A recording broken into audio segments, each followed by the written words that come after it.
మీరు దాని గురించి ఏమైనా మాకు అవగాహన ఉన్న క్వశ్చన్లు అడిగితే ప్రిపేర్ అవ్వండి. నేనైతే బ్రీఫ్గా చెప్తాను. అందరికీ నమస్కారం. ఈరోజు ప్రధానమంత్రి గారు హైదరాబాద్లో మాట్లాడుతూ భారతదేశంలో పొదుపు చేయాల్సిన అవసరం గురించి మాట్లాడారు. దానిలో భాగంగా బంగారం కొనుగోలు తగ్గించండి, అలాగే డీజిల్ వాడకం తగ్గించండి, గ్యాస్ వాడకం తగ్గించండి. దానివల్ల ఏమవుతుందంటే మనం వాడుతున్నామంటే మనం ఇంపోర్ట్ చేసుకుంటాం, దిగుమతి చేసుకున్నందు వల్ల మన ఫారిన్ కరెన్సీ అంతకుముందు ఎట్లా ఉండేది అని అంటే ఫారిన్ కరెన్సీ విలువ ఉంటూనే మనం ఎగుమతులు చేసేవాళ్ళం, ఎగుమతి చేసే దానిలో మనకి యుఏఈ ఎక్కువ చేసేవాడు, గల్ఫ్ కంట్రీలో, అమెరికాలో చేసేవాడు, తర్వాత యూరోప్లో చేసేవాడు. ఈ కంట్రీస్కి ఎగుమతి చేసే పరిస్థితి ఇప్పుడు లేదు, ఎందుకంటే యుద్ధ ప్రభావం వల్ల యుఏఈ ఎఫెక్ట్ అయిపోయింది, అమెరికా కూడా ఇన్వాల్వ్ అయింది దాంట్లో. తర్వాత యూరోప్ కంట్రీస్కి వెళ్ళడానికి హార్మోజ్ జలసంధి వలన ప్రాబ్లం వస్తుంది. దానివల్ల మన ఎగుమతులు తగ్గిపోయినాయి. మన ఎగుమతులు ఎప్పుడైతే తగ్గిపోయిందో ఫారిన్ కరెన్సీ ఇన్ఫ్లో తగ్గిపోయింది, కానీ అవుట్ఫ్లో అయితే పోతుంది. దీనివల్ల మనం క్రూడ్ ఆయిల్ కొనాల్సిందే, బంగారం కొంటున్నాం.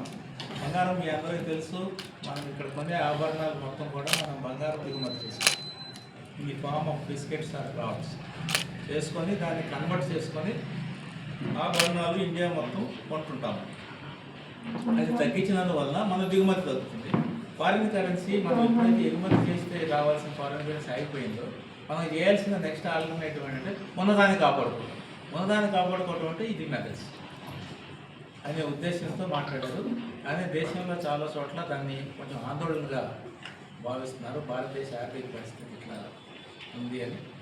అలాగే చాలామంది ఆర్థిక శాస్త్రవేత్తలు కొంతమంది అర్థం చేసుకున్నారు, కొంతమంది పొలిటికల్ లీడర్స్ అయితే దీన్ని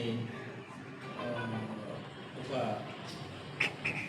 జాగ్రత్త తీసుకోవాల్సిన సూచనగా కాకుండా భయాందోళన కలిగించే విషయంగా ఉందని చెప్పి భావిస్తున్నారు. కానీ కాదు, ఇది భయాందోళన పడాల్సిన విషయం కానీ కంగారపడాల్సిన విషయం కానీ భారతదేశం యొక్క భవిష్యత్తుని ఆలోచించి రాబోయే 2-3 నెలల్లో ఈ మిడిల్ ఈస్ట్లో లేకపోతే వెస్ట్ ఏషియాలో యుద్ధం కానీ కొనసాగితే మన పరిస్థితి ఏంటి అనే దానికోసం జాగ్రత్త తీసుకోవడం కోసం గౌరవనీయులు ప్రధానమంత్రి గారు ఈ పదాలు వాడటం జరిగింది.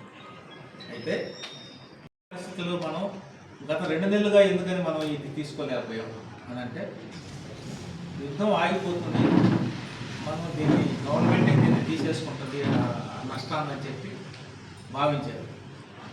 మీకు తెలిసే ఉంటుంది, పెట్రోల్ 1 లీటర్కి 18 రూపాయలు లాస్ వస్తుంది.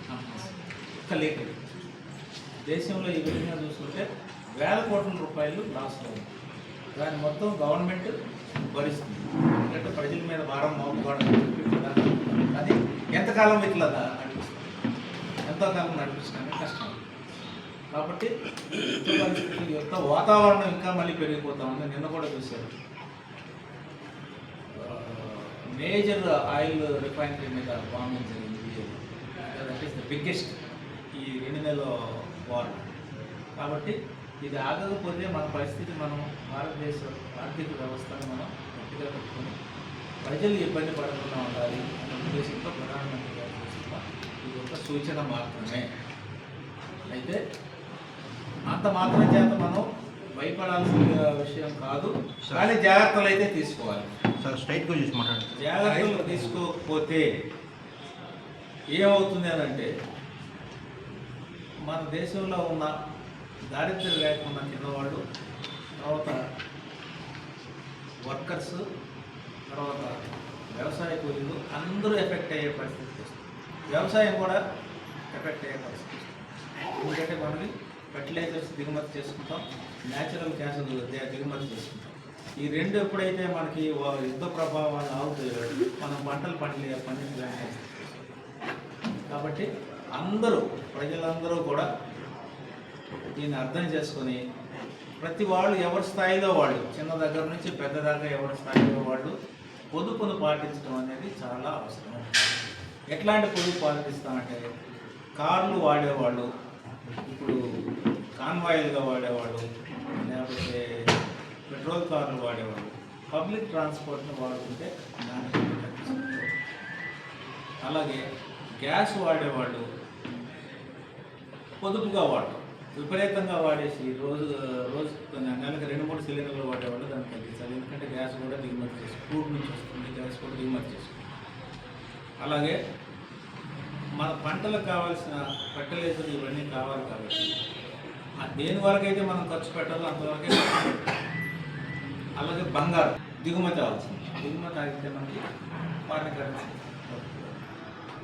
సో ఈ విధంగా మీరు చూసే ఉంటారు, ప్రధానమంత్రి గారు ఇది సూచన చేసిన మరో 2 రోజుల్లోనే ఆయన కాన్వాయ్లో సేవింగ్స్ పెట్టుకున్నారు, కట్ చేశారు. 50% ఆఫ్ ది కాన్వాయ్ సెక్యూరిటీని తగ్గించుకున్నారు.